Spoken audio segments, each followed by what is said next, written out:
La Pietà, appelée Ronderini, est, selon moi, une des œuvres les plus surprenantes et les plus attachantes de Michel-Ange, tant au niveau de sa conception qu'à celui de sa réalisation.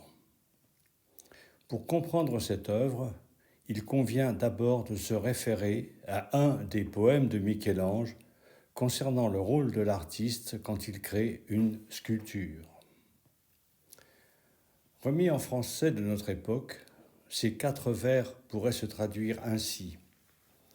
L'artiste le plus grand ne conçoit point de conceptualisation qui ne soit déjà contenue dans la gangue du marbre. Seule la main qui obéit à l'intellect parvient à cela.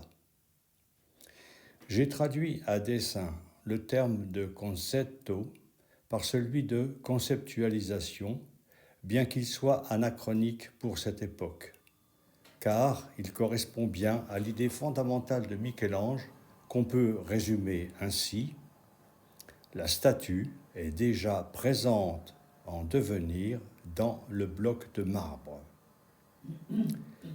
C'est à partir de cet a priori théorique que Michel-Ange définit son rôle de sculpteur en le divisant en 2 parties concomitantes. D'abord, par son intellect, il se fait une idée de la statue contenue dans le marbre, puis en dessine l'esquisse.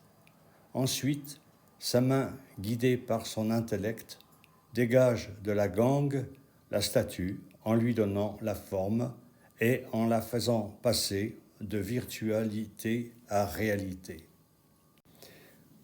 Dans cette perspective, le travail de l'artiste peut se résumer à une expression: la forza di levare, la force pour enlever. Pour comprendre cette conception, il faut, selon moi, se référer aux 2 principes philosophiques en cours au XVIe siècle, hérités de Platon et d'Aristote, que je commenterai au moyen de 2 tableaux explicatifs. Selon Platon, l'univers se compose de 2 strates, le monde céleste des idées pures, sans aucun défaut, et le monde terrestre. En descendant dans le monde terrestre, les idées pures se pervertissent au contact de celui-ci. Cependant, l'intellect conserve toujours, au fond de lui, ces idées pures qu'il peut retrouver par l'introspection.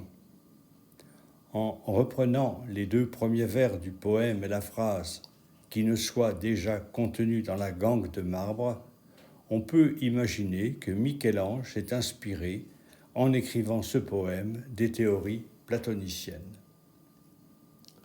Un contemporain du peintre, poète et philosophe, Benedetto Varchi, explique plutôt le poème de Michel-Ange par le moyen des écrits d'Aristote. Aristote pense que tout objet, et en particulier une statue, naît de la conjonction entre, d'une part, le marbre, une matière inerte et passive, et d'autre part, l'artiste, en tant que composante active et motrice, grâce à son intellect guidant ses mains qui manient l'outil. Cependant, pour Aristote, la matière ne possède pas nécessairement une forme déjà présente dans le bloc de marbre. Pour tourner cette difficulté, Benedetto Varchi rétorque qu'il faut supposer que la matière n'est pas inerte et qu'elle possède une soif de forme qui ne demande qu'à s'exprimer. À l'égard de ces théories, elles-mêmes résultantes du poème de Michel-Ange, il me semble que se pose une question fondamentale. S'il ne se borne qu'à retirer la gangue qui enveloppe une statue, comme il le prétend, où serait alors la part de son génie? Beaucoup de statues de Michel-Ange n'ont pas été terminées. On les qualifie de non finito. C'est le cas, par exemple, des statues de l'esclave de la tombe de Jules II. C'est aussi le cas de la Pietà Ronderini. Cette caractéristique pouvait s'expliquer de plusieurs manières. Elle pouvait d'abord résulter de la résistance de la pierre, trop dure, trop inégale ou trop poreuse, ou encore fissurée. On peut penser aussi à un manque de temps, car Michel-Ange était souvent submergé par les commandes. En outre, le mot finito peut aussi se comprendre comme une forme particulière d'expression esthétique. Il permet de ne faire apparaître à la lumière que ce qui était essentiel, en laissant le reste dans l'ombre de la carapace de pierre. Il permet aussi de dégager le visible pour mieux suggérer l'invisible. C'est au vu de ces hypothèses qu'il faut tenter d'expliciter la question du non finito de la Pietà Ronderini. Cette Pietà a été sculptée en 2 étapes. La première eut lieu de 1552 à 1553.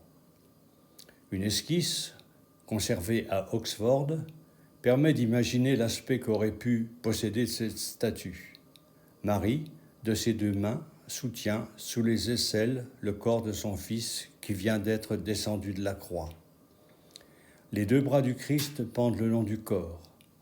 La musculature de Jésus reste bien affirmée. Il est probable qu'un incident dut survenir dans le marbre, alors que seules les jambes affaissées du Christ et un bras étaient terminées.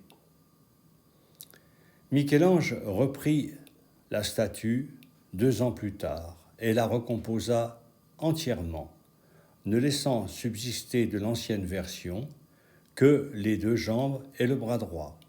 Ce dernier est détaché du corps, formant un appendice étranger. La principale transformation fut de détruire le corps primitif de Jésus et de ne garder le seul bloc rocheux dans lequel était sculptée Marie. Ce bloc fut alors scindé en 2 afin d'y sculpter les nouveaux corps de Jésus et de sa mère. Cette modification transforme complètement l'œuvre. Marie ne soutient plus Jésus. Les 2 corps sont soudés l'un à l'autre dans une ultime étreinte, avant que le corps de Jésus ne s'affaisse complètement sans que sa mère ne le retienne. Le corps de Jésus a perdu toute sa musculature, témoignant ainsi de l'inéluctable relâchement cadavérique. Cette manière dont Michel-Ange a recomposé sa Pietà doit être mise en relation avec l'état d'esprit de l'artiste à ce moment. On dit qu'il y travaillait encore 5 jours avant sa mort, survenue le 18 février 1564, à un moment où il était depuis longtemps hanté par la déchéance de son corps, par le poids de ses péchés et par la libération que sa mort terrestre amènera à son âme. C'est ce que montrent en particulier ces quelques vers tirés d'un de ses poèmes. Je suis enfermé ici comme la moelle, dans son écorce pauvre et solitaire, comme un esprit enclos dans un flacon, et je volette dans mon obscur tombeau. C'est cette conjonction entre la déchéance de Michel-Ange et l'aspect décharné de sa Pietà qu'il ne put terminer, qui rend si émouvante la Pietà Ronderini.